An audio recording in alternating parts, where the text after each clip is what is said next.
আমরা আমাদের হোটেলের কাছেই একটা খেজুর বাগান, খুব কাছেই, দূর থেকে দেখে বোঝা যায় না। এখানে একটা বাগানে আসছি, অনেক কাঁচা পাকা খেজুর মাত্র পাকতেছে, ধরে আছে।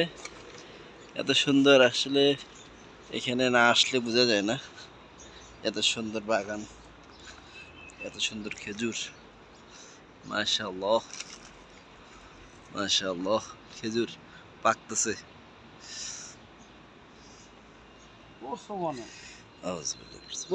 হ্যাঁ, পড়াগুলো তো খাওয়া যায় না, তাই না? মালিক তো নাই, খাবো না কেন? না, মালিক না থাকলে খাওয়া যাবে পড়ে পড়ে নষ্ট হয় কিন্তু। এরা যে আবার রাতে বিরিয়ানি খায়, এগুলো এখানে পড়ে আছে, দেখছেন? দেশের সামনে দাম, এই হ্যাঁ, দাম। এরা ওই যে খাসি টাসি জবাই করে, ওই যে ইয়ে দিয়ে আপনার হলো অনেক মশলা দিয়ে, এই যে এগুলো রাত্রে পার্টি টাটি করে, এগুলো পড়ে আছে এখানে। খেজুর, হ্যাঁ।